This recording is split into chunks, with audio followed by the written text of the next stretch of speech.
Welcome back to another episode of Beyond the Line of Scrimmage. It is finally here, week 0. The college football season has finally arrived.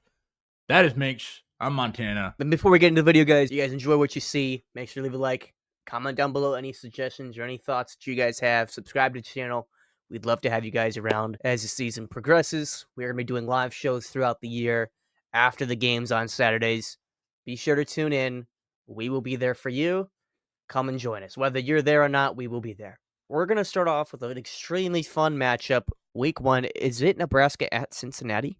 Yes, it is. This is Thursday night, 8 p.m. Eastern on ESPN. I think this is just Nebraska's coming out party. If this game's any close at all, then I think there will be some problems for Nebraska in the future. But again, year 3, Matt Rule. I don't know if I'm expecting the same jump, but I am expecting a better Nebraska team this year. And they absolutely should be. I mean, with the pieces that they've added, you've got Dana Holgerson as the offensive coordinator. You've got Dane Key and a couple other new wide receivers to help Dylan Raiola. I think that looking at this team compared to the past few seasons, this is a much higher ceiling team that can at least make some noise. Yeah. I mean, they can at least tear someone's seasons down. And I'm not talking a Big Ten West Purdue who's got one loss in the Big Ten West still early in the season. This is not going to be the final version of the team. So, I mean, even if this is a close game, that doesn't mean, oh, hey, watch out, Nebraska might be bad this year. They might be awful, or they might be just another Nebraska year, which, by all means, it could mean that. It is week 1. None of these players are in necessarily mid-season shape or end-of-season shape. You're as healthy as you'll ever be, for the most part. True. But in terms of sharpness, you can't expect anybody to really be there. I mean, they're going to Cincinnati, which, I mean, that gives Cincinnati a little bit of an edge in a sense, but not. I don't think it's too much. A little bit. I mean, it depends on how much the fan base is willing to show up. I think it's really a battle of this new defense for Nebraska. I shouldn't say new, but new defensive coordinator. Language is all different as far as coordination goes, but really the Cincinnati offense is what we're looking at here. Brendan Swordsby's back.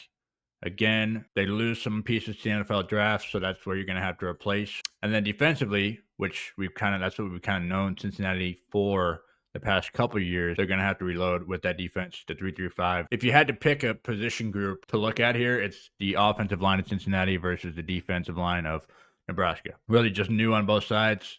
Obviously, Nebraska, bigger, faster, stronger. We'll see what it looks like. I think I have Nebraska winning by a decent margin in this game. I got 38-17 Nebraska. I'd say what I'm really most looking forward to see how the Nebraska passing game kind of levels up. Overall, the offense. I mean, I guess the offense in general with Dana Holgerson, I'm really excited to see that, but especially the wide receiver play for Nebraska with Dane Key and the other guys that they added there. I'm extremely excited to see that. I don't think Cincinnati's been struggling the past few years. Obviously, you lose Luke Fickell. It's just they're not there yet as where they want that program to be.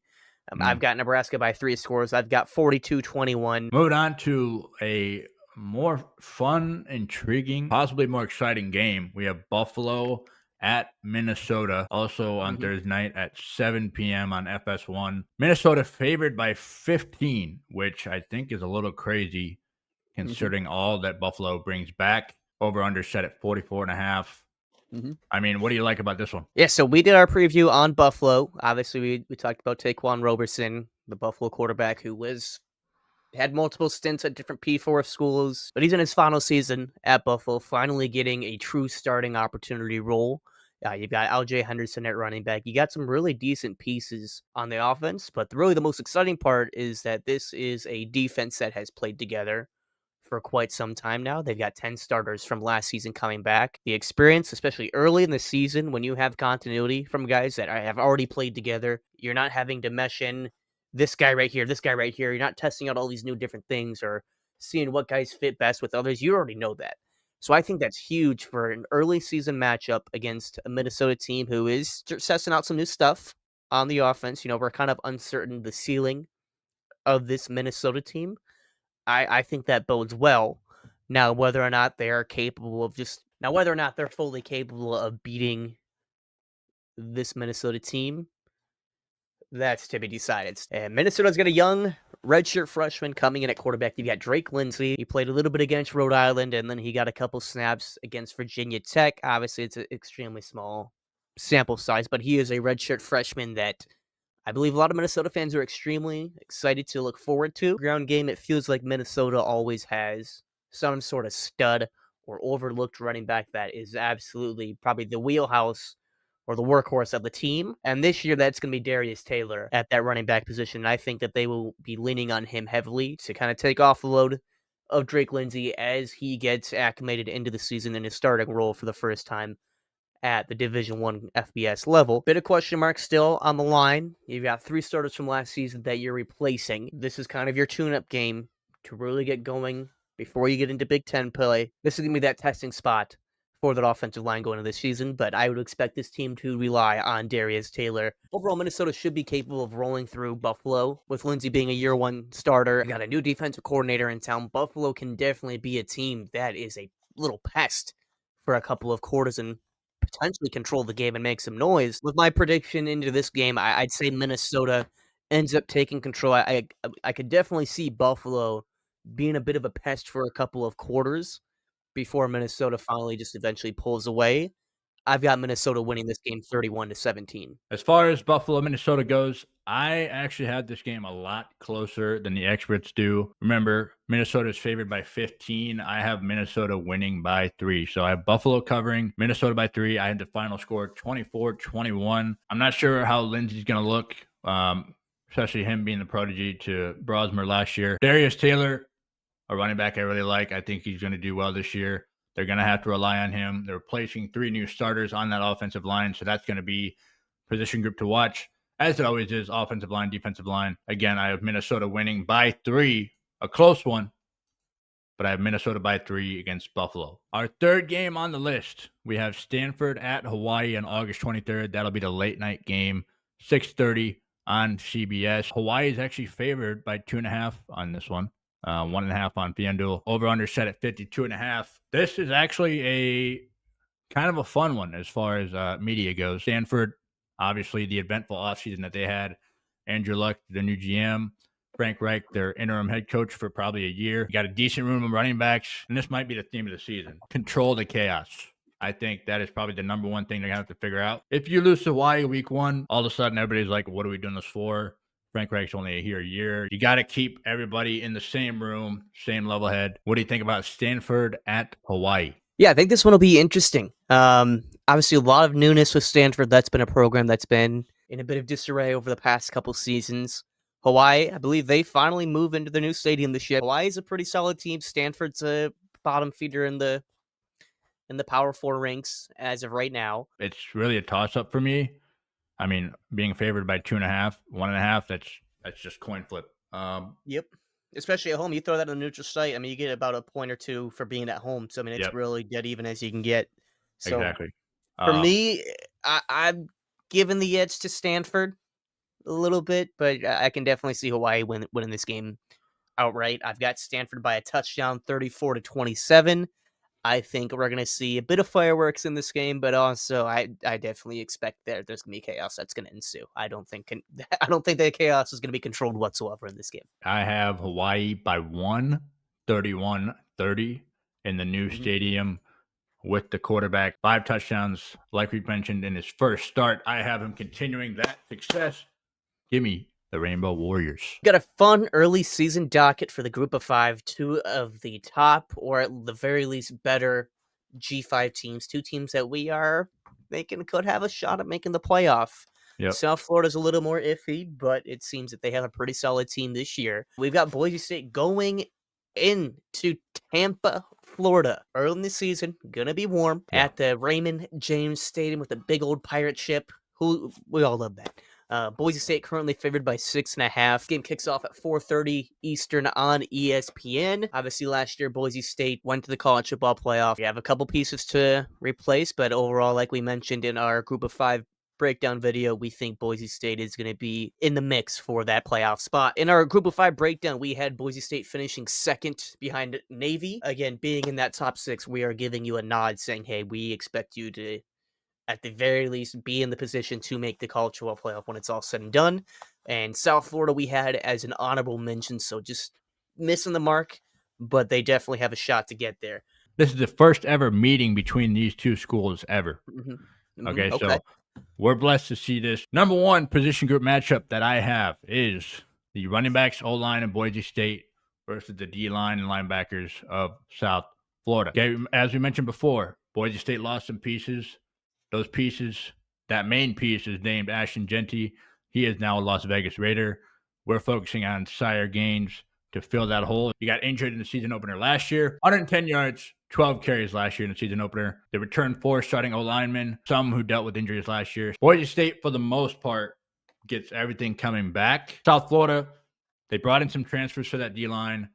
They liked some of their pieces up front, especially Michael Williams. Mac Harris, Jalen Schuler at linebacker. Those guys have been staples for this defense for a couple years now. So really it's just kind of newness versus experience in a lot of ways. Experience at linebacker for South Florida, experience at O-line for Boise State. 100% agree with that. I'm extremely excited to see what Sire Gaines does. I mean, we saw what Ashton Jeanty did last year with this team.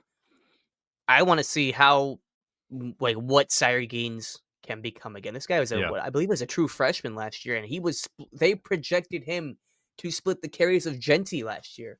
Yeah. Obviously, Jeanty took full advantage of that injury, which is it's crazy to think that this guy was competing with Jeanty. I think the rest of the fun matchups are going to be with both teams, QB receivers going against the DBs on both sides of the ball. So each team. With Boise State, returned to starter last year. Maddox Madsen was pretty solid last year. He wasn't a guy that was a game changer like Jeanty, but I mean, he obviously was the guy that carried the load with that.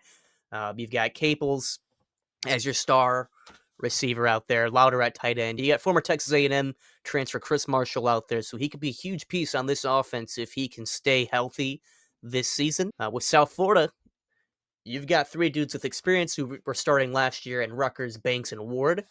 So you've got, again, it's that same thing you were talking about, a little bit of newness and experience kind of going against each other. Obviously, Maddox Madsen, Caples, Louder, all were there last year. You bring in Stud and Chris Marshall going against an experienced defensive back group with Rutgers, Banks, and Wards. I like the pieces that Boise State has in that receiving room, especially when you add in Chris Marshall as in another threat to obviously take off the pressure off Maddox Madsen and get that passing game open. You've also got Sire Gaines, and if he can boom, this offense can be, I wouldn't say as explosive as last year at Jeanty, but it can still be pretty damn explosive regardless. Going for South Florida's quarterback and receivers versus Boise State's DBs, you've got QB Byron Brown, who was a little bit banged up last year.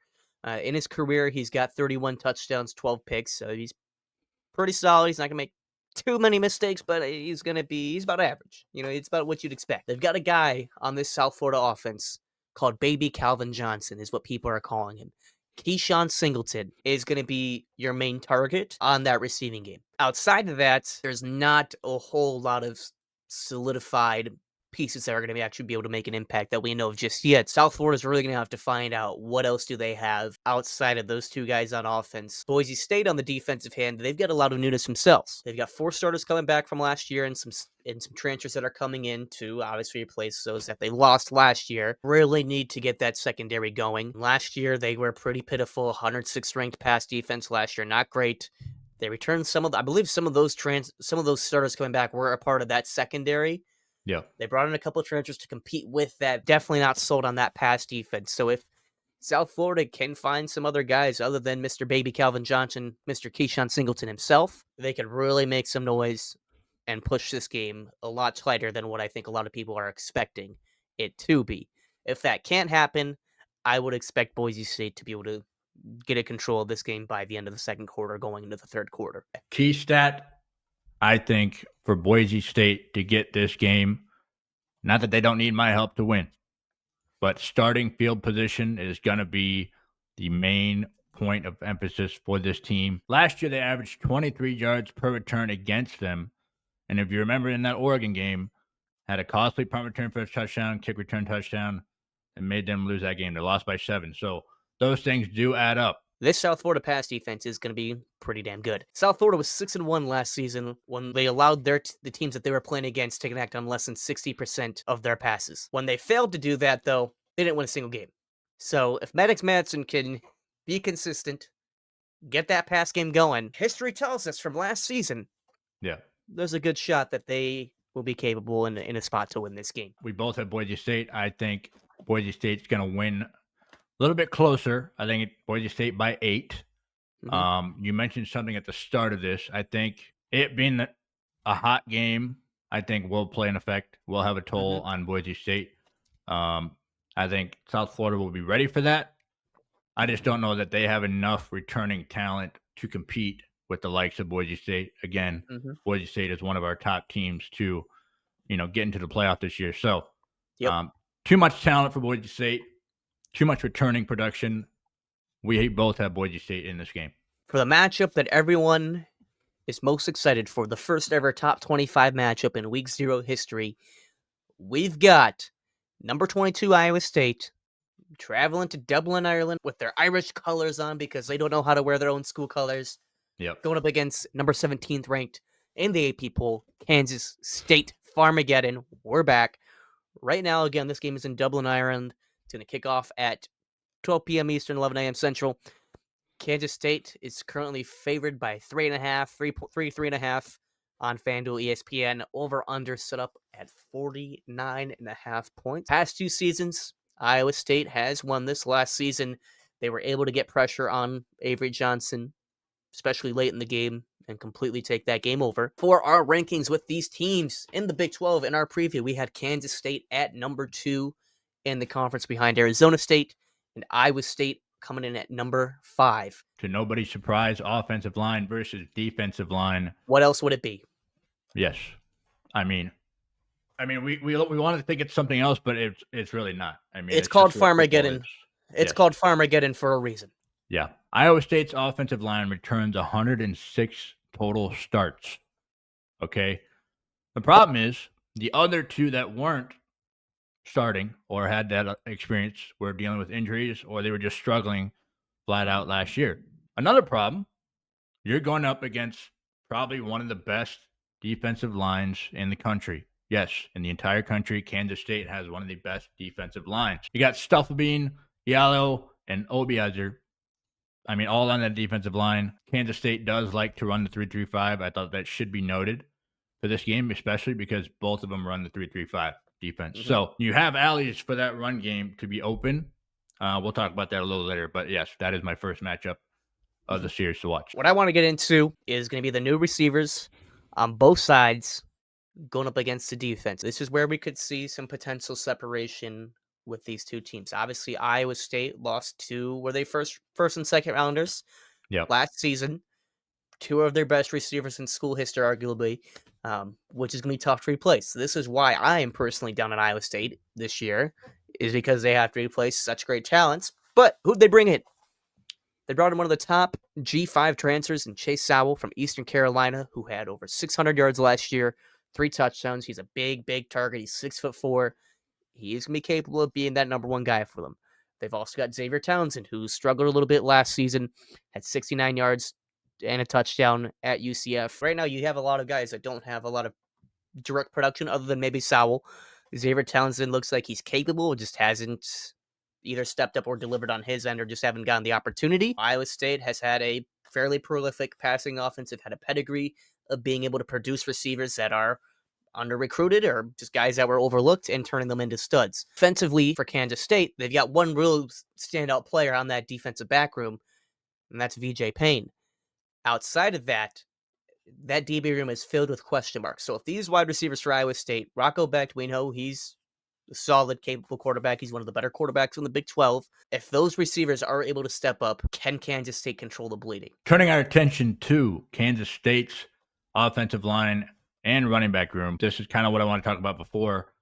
Again, going up against a 3-3-5 defense, there's going to be more opportunity for running the ball, especially when you have a numbers advantage on the offensive line at all times. Dylan Edwards, I guess once upon a time breakout running back star at Colorado, now Kansas State Wildcat, is going to be the starter, the head man, whatever you want to call it, at running back this year. He's going to be running behind a group that hasn't played a lot of snaps together. They have experience, just not a lot of snaps together. You're going up against a defensive line in Iowa State that has an NFL prospect nose tackle, Dominique Orange, one of my favorite players to watch. He's expected to showcase his talent in Ireland. You got a lot of linebackers returning for that Iowa State defense. Remember last year, basically everybody was injured. They're back to their 6-string linebackers, so all those guys return. Bacon, all those guys. So Bacon, McLaughlin, all those guys. yes, I couldn't remember. McLaughlin is one of them. And one thing to note too, last season, that Iowa State defensive line and linebacker group was really forcing Avery Johnson out of the pocket, forcing him to scramble and make tough throws either across the body or just they put pressure on him, and he wasn't able to connect on many of those passes. I remember last year they got pressure on him on the goal line and ran to the back of the end zone and just threw it. Intentional grounding got them a safety. I feel like I've talked highly on Iowa State a lot throughout this. I like a lot of pieces, but I'm not sold on that receiver game. They've got a good running back room. They've got a good defense. But so does Kansas State. These two teams are pretty even, I would say, like for like. But there's just a couple pieces I like a little bit more on Kansas State. I've got a crazy prediction. I didn't even realize this. I don't know if this is a typo, but maybe this is what I was cooking when I gave Coach a prediction yesterday. I've got Kansas State 31-14. Now, I am willing to adjust that. Maybe 31-17, 31-21. Give Iowa State a field goal. I don't know, but 31-14 is my prediction. I have Kansas State 31-24. Okay, so a little closer this time. The Kansas State defensive back room is so unproven, other than BJ Payne, that I can't just blindly trust Kansas State on offense yet. They probably have the best receiver. I don't know if I can trust that over, a Jontaze Williams, Jamire Cooper, and then, of course, you have those two new receivers for Kansas State as well. Are you picking Iowa State or Kansas State? I'm picking Kansas State. I'm just giving reasons why I think it's a little closer, but I do think the proven production of Kansas State is what prevails in this game. I have Kansas State 31-24. I think that we'll see a bit of chaos in this game. Obviously, week 0. On top of that, it's Farmageddon. We've seen chaos in this game before. I'm scrapping my prediction, man. Give me Iowa State 34-31. We're changing the prediction. We're changing it right now. Coach, thank you for the new graphic that you just made for me. I really appreciate that. That is going to do it for us. Week 0 is 4 days away, Saturday. Remember, we will not be live this weekend, but we will be next weekend. So make sure to catch us there. Comments, likes, subscribe. I think like 80% of you guys aren't subscribed, so let's figure that out. Yeah, and let us know some of your guys' predictions that you guys have for the games that we're covering this week. We'll be reviewing these games for next week before we get our previews for week 1 out. So we are extremely excited that college football is finally back, and we're ready to live it, guys. So again, make sure to like, comment, subscribe, guys. We'll see you guys on the other side. Peace out.